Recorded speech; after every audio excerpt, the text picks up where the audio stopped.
साथियों नमस्कार, मैं डॉक्टर ए के गुप्ता, आनंद कुमार गुप्ता, चेस्ट फिजिशियन बलरामपुर अस्पताल। आज मैं फिर आपसे टीबी की ही अगली सीरीज़ के लेकर के उपस्थित हुआ हूं। साथियों, कोरोना चूँकि बढ़ता जा रहा है तो तीसरा चरण ना आए, इसलिए दोनों चरण घर में रखिए, अर्थात जितना हो सके न्यूनतम बाहर निकलिए, जितना ऑनलाइन काम कर सकते हैं ऑनलाइन काम करिए, मास्क पहनिए और सुरक्षित रहिए। इन्हीं शब्दों के साथ कहते हैं कि मैं आपसे टीबी की बातें पुनः शुरू कर रहा हूं। पिछली बार हम लोगों ने टीबी के लक्षण के बारे में जाना और उसके एक ESR नाम के टेस्ट के बारे में जाना। अगर हम इसके आगे देखें तो सबको पता है कि जब भी टीबी का मरीज़ हम लोग शक करते हैं तो हमारे पास बलगम की जांचें होती हैं, सीने का एक्सरे होता है, खून की सामान्य जांचें होती हैं। खून की जांचों में हमारे लिए कराना इससे ज़रूरी होता है कि एनीमिया ना हो, खून की कमी ना हो, क्योंकि उसने बहुत दिन से खाया पिया नहीं है, कमज़ोर है। उसमें जो है विशेष प्रकार की कणिकाएँ रक्त की लिम्फोसाइट जो कहलाती हैं वो बढ़ जाती हैं, क्योंकि कहते हैं कि एक लंबा इन्फेक्शन होता है, लंबे समय से चल रहा है इन्फेक्शन होता है। कभी कभी सेकेंडरी इन्फेक्शन हो जाते हैं, उससे न्यूट्रोफिल्स भी बढ़ सकते हैं। खैर ये तो डॉक्टरों की बातें हैं। ब्लड शुगर अगर होता है तो कोई भी संक्रमण कवर करने में हमको परेशानी होती है, इसलिए ब्लड शुगर कराना ज़रूरी होता है कि अगर ब्लड शुगर की बीमारी रही है, कंट्रोल नहीं है तो उसको कंट्रोल किया जाए। तीसरा क्या पॉइंट है कि हम लोग गुर्दे के फंक्शन की, लीवर के फंक्शन को भी देखते हैं, और अब तो नए प्रोटोकॉल में HIV का इन्फेक्शन भी देखते हैं कि क्योंकि ऐसे पेशेंट में टीबी का बढ़ जाता है। तो जो गुर्दे का फंक्शन और लीवर का फंक्शन इसलिए देखते हैं कि जो टीबी की दवाइयाँ होती हैं कुछ लीवर के थ्रू एक्सक्रीट होती हैं, मतलब पचाई जाती हैं, और कुछ किडनी के थ्रू पचाई जाती हैं। तो पहले से ही अगर सिस्टम गड़बड़ होगा तो कहते हैं कि कौन सी दवा देनी उचित है, कौन सी दवा नहीं देनी उचित है, इसको तय करने में मदद मिलती है। एक्सरे से क्या होता है कि बहुत सी टीबी निगेटिव होती है, मतलब मेरे बलगम में टीबी कीड़े नहीं दिखते हैं, लेकिन लक्षणों से हम लोग को लग रहा होता टीबी है, तो हम लोग को एक्सरे भी देखना पड़ता है। और कहते हैं कि अगर सामान्य एंटीबायोटिक कोर्स से वो नमूनिया नहीं जा रहा है तो हम लोग को रेडियोलॉजिकली लगता है कि कहीं ये टीबी तो नहीं है। और जब हम लोग को टीबी का प्रबल संभावना लगती है, भले बलगम में टीबी ना आ रही हो, तो हम लोग जो है टीबी का इलाज शुरू करके देखते हैं। ESR कराते हैं। ESR के बारे में पिछली बार चर्चा कर चुकी। एक टेस्ट होता है मांटूस टेस्ट, बड़ा पॉपुलर टेस्ट है, बहुत लोग जानते हैं कि सुई लगा करके टीबी की होना पता लगाते हैं। इसको PPT टेस्ट भी कहते हैं, प्यूरिफाइड प्रोटीन डेरिवेटिव टेस्ट अर्थात, और इसको चूँकि मांटूस साहब ने खोजा था इसलिए इसको मांटूस टेस्ट भी कहते हैं। तो एक्चुअली देखा जाए तो ये एक प्रकार की विशेष प्रकार की प्रोटीन है जो वो कहते हैं कि टीबी के जीवाणुओं से बनाई जाती है, और जिसका कॉक्स ने उपयोग किया था ट्यूबरकुलिन प्रोटीन का उपयोग करके कि शायद इसमें ट्रीटमेंट किया सकता है। पिछले वीडियोज़ में हमने बताया था कि फिर ये सफल नहीं हुआ, और इसका टेस्ट जो है संक्रमण जानने के लिए किया जाता है। तो साथियों, एकदम सही है कि ट्यूबरकुलिन टेस्ट का उपयोग केवल संक्रमण जानने के लिए है, बीमारी जानने के लिए कतई नहीं है। हाँ, इसमें करते क्या है कि एक स्ट्रेंथ होती है PPD की, जिसको कहते हैं कि एक उसको TU ट्यूबरकुलिन यूनिट बोलते हैं। तो 5 TU या 10 TU की PPD S नाम का जो एक स्टैंडर्ड स्टैंडर्ड एक सोल्यूशन बनता है, ताकि सारे डॉक्टर और रिसर्चर्स एक ही जैसा यूज़ करें, तभी अंतर महसूस करते, तभी एक डेफिनेट आप कहते हैं कि रिपोर्ट को कंपेयर कर सकते हैं, तुलना कर सकते हैं। तो उसके 0.1 ml जो लिक्विड होता है उसको 4 आर्म में, अग्रबाहु में यहाँ पर लगा देते हैं इंट्राडर्मली, और उसको जो है 2 दिन 48 घंटे या 72 घंटे के बाद उसको पढ़ा जाता है।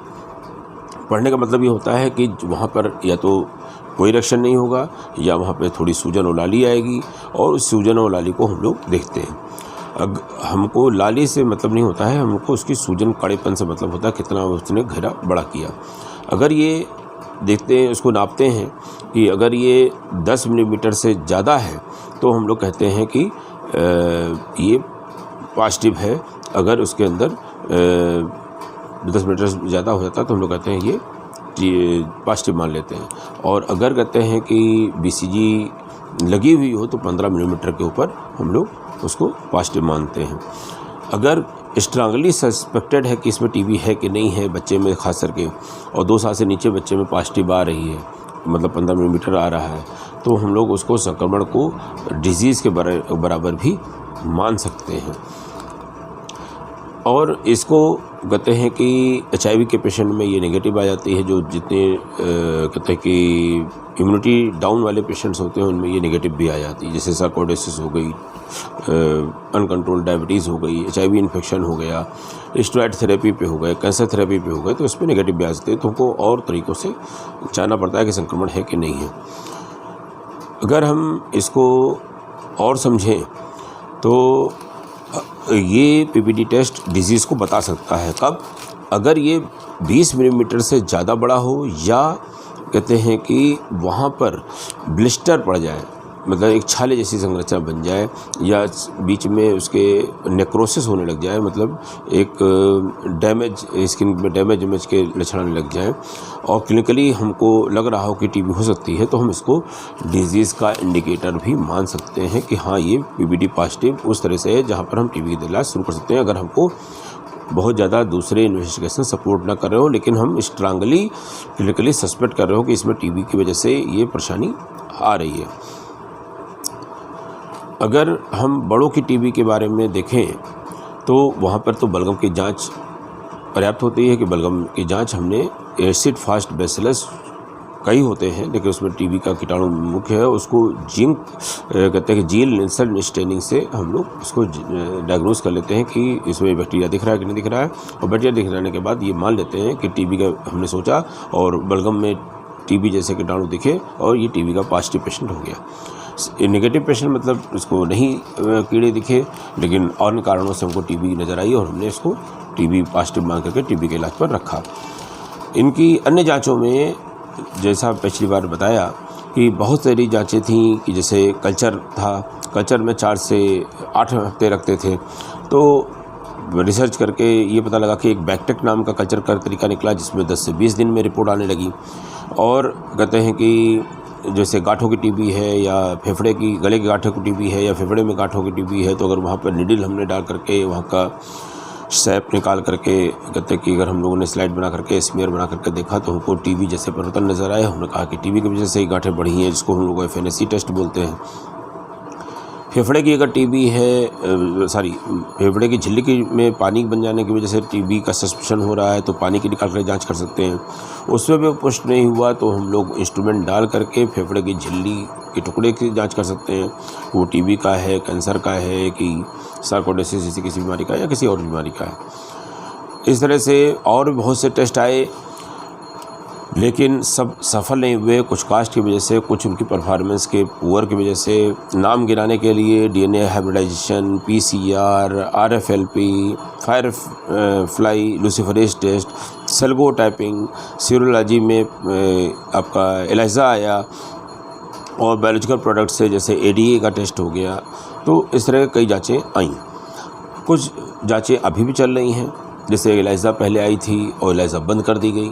एलाइजा फॉर ट्यूबरकुलोसिस का उपयोग जो है WHO ने, फिर भारत सरकार ने बंद कर दिया, क्योंकि वो एक डाउटफुल रिपोर्ट देती थी और उसका कोई क्लिनिकली मतलब लगाना मरीज के साथ सही नहीं होता था।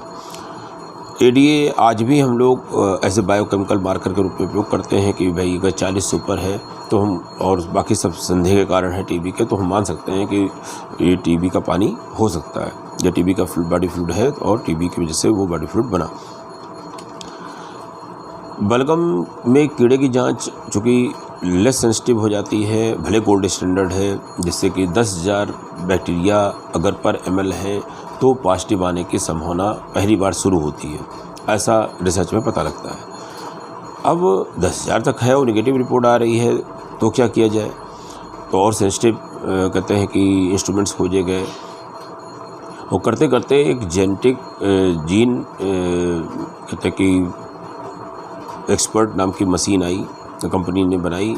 वो आधारित थी CBNet टेक्नोलॉजी पर, cartridge based nucleic acid amplification test पर आधारित थी।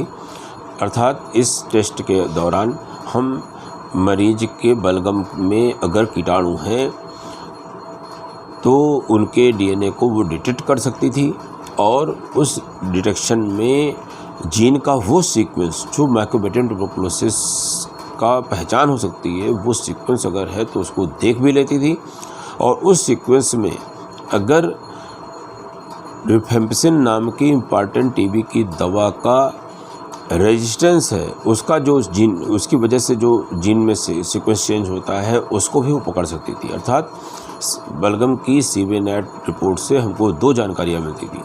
एक, इसमें माइकोबैक्टीरियम ट्यूबरकुलोसिस का बैक्टीरिया है कि नहीं है, और नहीं है तो फिर रेजिस्टेंस या सेंसिटिव की बात ही नहीं करनी है, और अगर है तो क्या उसमें रिफेम्पिसिन रेजिस्टेंस तो नहीं है।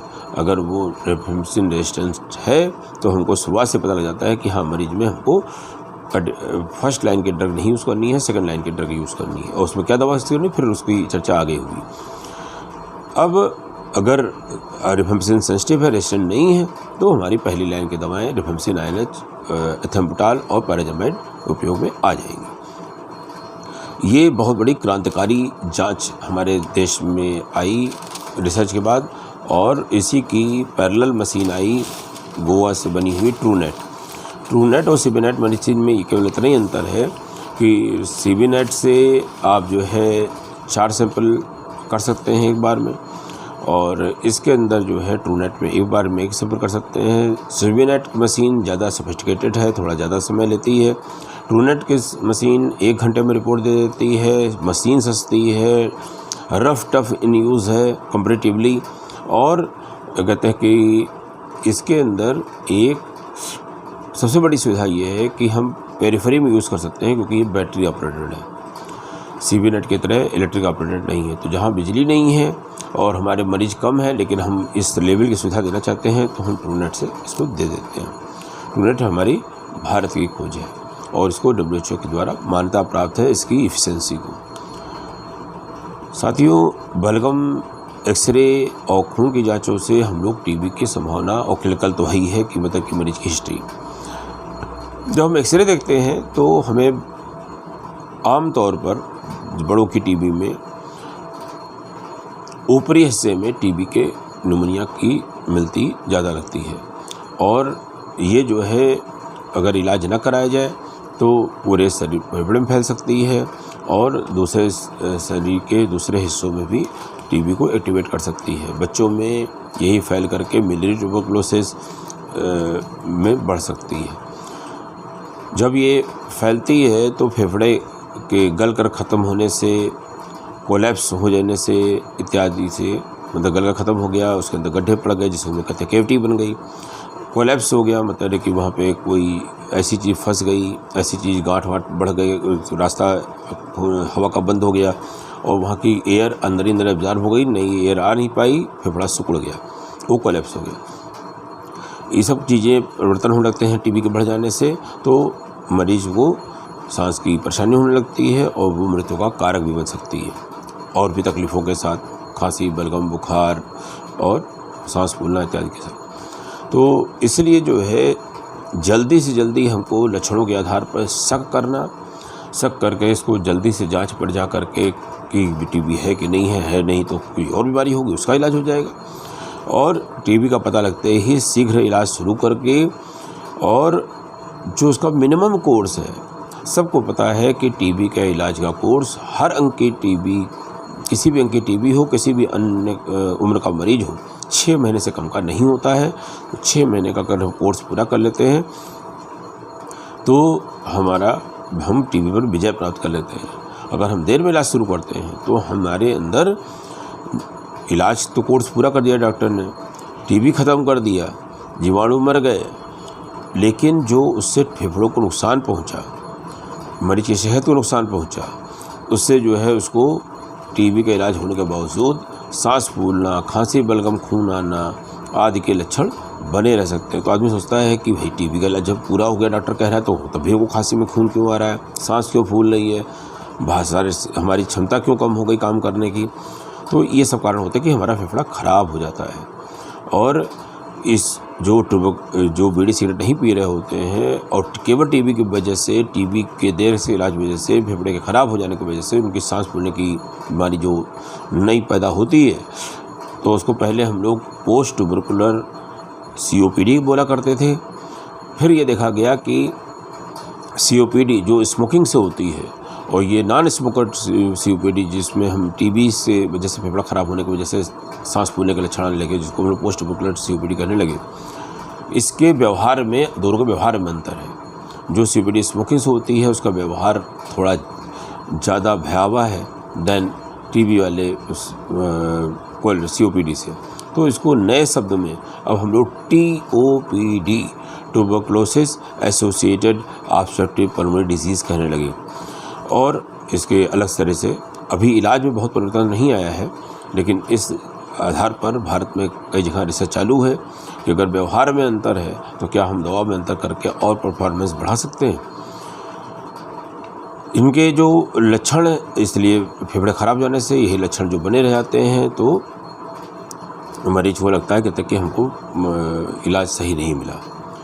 और पूर्व से भी वो बीमारी हो सकती है कि वो स्मोकर रहा हो तो COPD का मरीज भी रहा हो, साथ में TB हुई हो, अस्थमा का मरीज रहा हो, साथ में TB हुई हो, तो इसकी वजह से भी सांस फूल सकती है। फेफड़ा जल्दी इलाज करने पे भी COPD नहीं जाने वाली और कहते हैं अस्थमा नहीं जाने वाला।